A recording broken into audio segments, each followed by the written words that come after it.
C'est qui lui? C'est Vince Carter. Jolie veste, non? Il se la pète pas un peu quand même, là, avec ses bons tout truqués de marsipulami? Ah non, c'est pas truqué.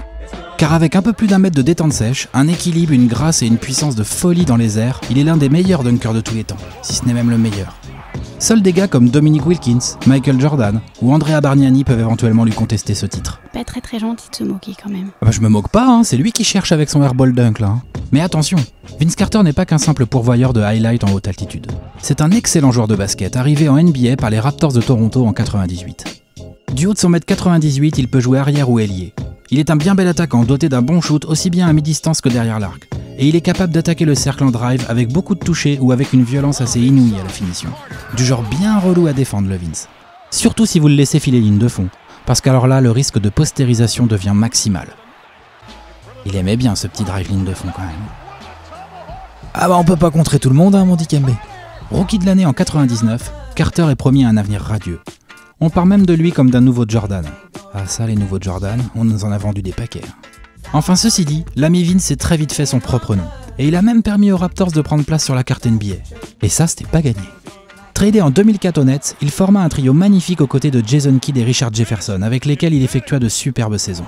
Ah bah ça, les qualités athlétiques de Vince avec Jason Kidd à la passe, c'était top 10 tous les soirs du côté de New Jersey. Nous parlons tout de même ici d'un joueur qui de 99 à 2009, entre les Raptors et les Nets donc, a enchaîné 10 saisons d'affilée à au moins 20 points de moyenne en shootant à 45%, tout en prenant plus de 5 rebonds et en distribuant pas loin de 5 passes décisives. Un joueur qui totalise plus de 23 000 points en carrière, ça commence à compter. Un soir de mai 2001, il passa même 50 points aux Sixers d'Allen Iverson en demi-finale de conférence, tout en enfilant 9 tirs primés, dont 8 d'affilée. 2 records en play-off à 3 points qui tiennent toujours d'ailleurs. Et alors, il est pas beau le dino ? Mais ce qu'on retiendra tous, une fois qu'il aura tiré sa révérence, c'est ce surathlète hallucinant qui a ravi les fans avec ses dunks fabuleux aussi bien en match que lors des Slam Dunk Contest. Le Slam Dunk Contest, tiens, parlons-en. Ça faisait plusieurs années qu'on s'ennuyait un peu, pour ne pas dire beaucoup, le samedi soir du All-Star Weekend. Et puis là, le Vince, il débarque tranquillou, et il nous envoie un 360 windmill absolument monstrueux dès son premier essai. Ah là, on a tous sauté du canapé. Puis il enchaîne avec un petit 180 windmill, en partant de derrière le panier. Ah bah ouais, je vous ai dit, hein, tranquille. Et puis ensuite, un petit rider, toujours en windmill, histoire de tuer le concours une bonne fois pour toutes. Sans oublier ce bon gros elbow dunk pour finir de convaincre les éventuels sceptiques. Voilà, je crois qu'il n'y en avait plus beaucoup. C'est bien simple, en ce soir de février 2000, Vinsanity nous a tous éblouis et a inscrit à jamais son nom sur la liste des plus grands dunkers de l'histoire. Oh, il est fort! Il a dû gagner plein de bagues! Eh ben non, que dalle, nada, 0 bague, pas de MVP, rien, que dalle, nada. En fait, le seul titre significatif dont Carter puisse se targuer est celui de champion olympique en 2000 à Sydney, où du haut de ses 23 ans, Vinsanity a régalé la planète basket de ses dunks tous plus hallucinants les uns que les autres. Et tout en introduisant une nouvelle discipline au JO, le saute-mouton sur pivot de 2,18 m.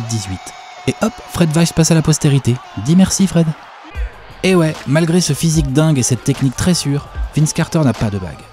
Vous allez me dire que c'est arrivé à d'autres gens très bien. C'est vrai, mais comme son cousin T-Mac, Carter a été et sera toujours une star, mais pas un champion. Pas vraiment ce qu'on appelle un pitbull en défense, ni un leader naturel. Vince n'a jamais mené une franchise ne serait-ce que jusqu'en finale de conférence, que ce soit en tant que franchise player à Toronto ou en tant que lieutenant aux Nets et au Magic.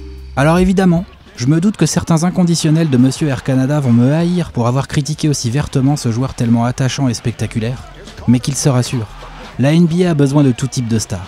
Et ce n'est pas parce qu'elles n'ont pas toutes la force de travail d'un Malone ou le mental d'un Jordan qu'elles ne nous ont pas fait rêver. Il n'empêche que Vince Carter nous a tous sortis du lit au moins une fois en pleine nuit pour voir un simple match des Raptors. Et quoi qu'il arrive désormais avec Dallas, probablement pas grand chose, Vince restera à jamais ce gars qui a fait du windmill son dunk de base. Ce gars avec lequel n'importe quel ballon lancé en l'air peut finir en alley-oop de l'année. Ce gars dont on peut regarder le top 100 des dunks sans même trouver le temps long et qui donnait l'impression de ne pas être soumis aux lois de la gravité. Ce gars, c'est Vince Carter quoi. Half man, half amazing.